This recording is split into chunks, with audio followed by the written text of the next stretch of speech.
Yes, it is Javan, It's Percy. And it's D. aka Mandem On The Wall, aka JPD3. Yes, Mandem On The Wall! Just really happy that Mandem On The Wall at platform, got the time to meet them face to face. As an actor, I really rate you guys. I came all the way from Essex. I really admire Mandem for perseverance. We're here, we're live, we're kicking, and we're about to share some stuff, man. You motivated me more, like I feel alive. I love their stuff, yeah. They've just given me so much, like, faith in myself. You see how you lot are funny? Like, is there a lot of pressure to like just be funny all the time? Hi, I'm Anais, Hi, my name's Xenia. and we are here to present the Q&A for Mandem On The Wall.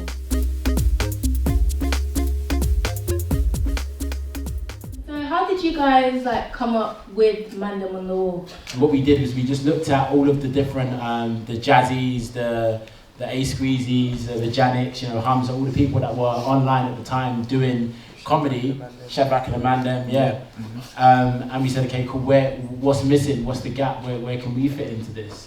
Everyone knows someone that was sitting on a wall when they were younger, and we all did that. You got to remember when we created Mandem, it just, the riots had just happened as well, you know what I mean? So there was a lot of, I guess, tension and stuff. So when we created these characters, we wanted to have a different outlook of say, young people, but also these types of characters where these characters lived in this animated world. It's the reason why they're so wacky and wild is because we wanted to be able to come across where you see these characters on the street and you want to hug them, as opposed to, run away. Do you see any part of yourselves in your characters? Do you really like to bake? Do you? No, I don't like to bake, but I like to cook. Because when I was younger, my mum taught me how to make something out of nothing.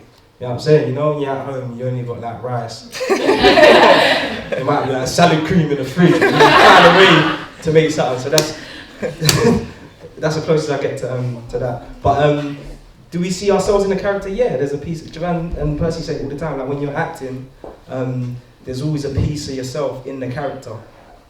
Baker's the oldest. I'm the oldest in the group. You know what I mean? Sometimes I can be impatient and lose my temper. These are it's not as extreme, but there's a piece in there. If you had to pick one moment or one episode that stands out, what would be your favourite? I think for me, it would have to be Eps 1 and 2. Because you know what, 3 and 4 as well, but I think with 1 and 2, we were just raw. I'm drawn, and it's very difficult, but it's between episodes 3 and 4. And my favourite moment is Same Girl, when we did the Same Girl parody. My favourite episode was episode 1. Later on, it becomes about trying to have another success. This episode's got a bang again. And I remember towards the end, I think it was episode 10.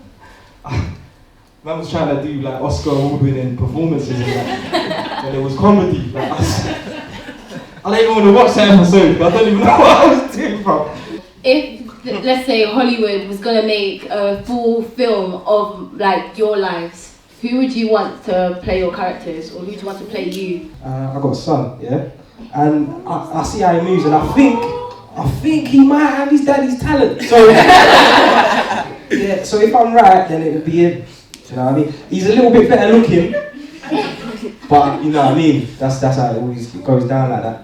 Biggie was better looking in the movie than he was in real life. Do you know what I mean?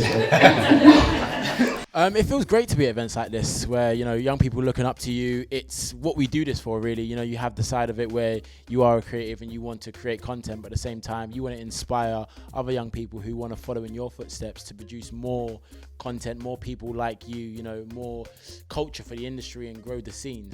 I applied for the Brit School 1 week before the applications closed. I put my application in, did the audition process. I had no idea what even a monologue was at that time, and we had to do monologues. So everyone's asking me, what monologue are you doing? I'm like, what monologue? Get in the room, and they by that point I realised I had to prepare a monologue. I improvised a whole monologue from just taken from a character that I played in my original school, which was Ravensbourne, and somehow managed to, with God's will, I got in. The first secondary school I went to, you know, acting was a myth. Like, you can't do that. I was at all boys school, and you know, it was like you can't. It was just not the cool thing to do.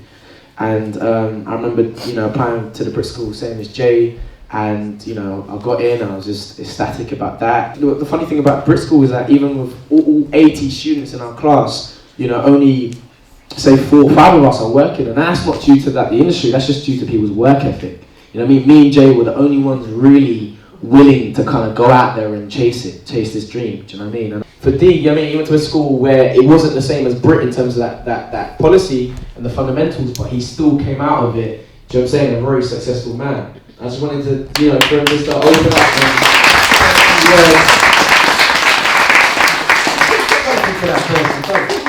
and you see how you are funny?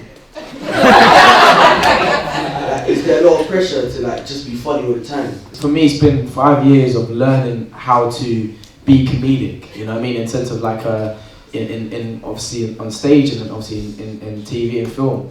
I never say I'm a comedian, because that label it's such a strong label you got to think of it like this, it's a craft. You know what I mean? People spend years and years of blood, sweat and tears. And just because I made a couple people laugh, I didn't feel like I had the right to say, oh, I'm a comedian now. You know what I mean? I've learned a lot from this guy in terms of being funny. I still wouldn't call myself a comedian because I'm not a comedian. He's a comedian. And I am what I'd like to think a good actor who can, you know, play a role which is a character which is funny. I find that I'm more uncomfortable when I have to be straight. Like when I have to just talk to people, like in public, obviously when you're having a conversation with your friend, that's different, but in public, like when you're in these meetings and you have to just be straight and articulate yourself in a certain way, I find it hard. And that's why sometimes I just have to throw a joke in there just to make myself a bit more comfortable. Do you know what I mean? My one piece of golden advice for any young person trying to get into the industry will be the piece of advice that I give everyone. Get around some people that are good and have the same passion as you, have the same drive as you, and share a similar vision. Like your environment's everything, do you know what I mean? And you can create your own, no matter where you are or where you're from. Your environment is everything, you know. I come from a family where all of my family work for themselves, so naturally I've been born into a family where working for someone else that doesn't happen. So my mind automatically is like, okay, I have to work for myself. I will say, yeah, like Javan said, anything that you want to apply yourself to is going to be difficult, do you know what I mean? If you want to get to the highest level of doing that thing, do you know what I mean? So you got to have that understanding before you get into it, because you get into it and you realise it's hard. You don't want to be turning back after you told everyone, I'm going to get to Hollywood, you know what I'm saying? So you got to really understand that, and I really do respect the art of acting now. Anything we create as we go on is because we're just great friends. And that's been, you know, we maintain that, you know what I mean? We make, it's almost like the house, you know what I mean? We look after the foundations of that house, you know what I mean? And, you know, it can never fall down. My highlight of today's event was actually meeting Mandem On The Wall. Like, as soon as they walked in, that was literally my highlight until they walked out again. It was nice to see how they interact with other people, not like they're aliens or anything. The highlights of today's event, just honestly connecting to the audience. I think that's always a highlight for me. You never know what the difference is from today that's going to impact their whole lives, you know, so I think that's such a magical moment for me. The Mandem really came, and it's because they're from like the same sort of areas as us, like we can relate to them. I really enjoyed Mandem On The Wall being here. I mean, great thanks to our platform, you know, bringing all these people in for us, you know, getting them to talk about, you know, their experiences, enlightening us. Thanks to AXA. I love him. I love them. Like, I'm coming to a platform every week now. Keep doing what you guys keep doing. What you're doing. Platform, excuse the irony, but is a platform. I've actually shot presenting stuff in here as well. You know, I'm gonna have like my bedroom upstairs as well. Might as well move in. You know, I'm just gonna move in. My hat goes off the platform, and I say, please continue what you're doing, and you have our support until the end. I think what's great about the space is that, I mean, the universe is massive. You've got Pluto, you've got Mars, and no one's really explored space in a way that it could be explored. Do you know what I mean? And, you know, I think people need to Get out there. They meant the space, the platform space, like the building that we're standing in, not Oh, bro, that's it. the universe. Should have made it more clear. Didn't make it clear.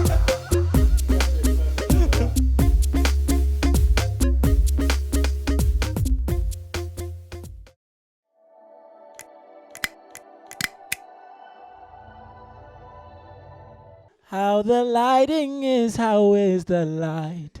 How is the light?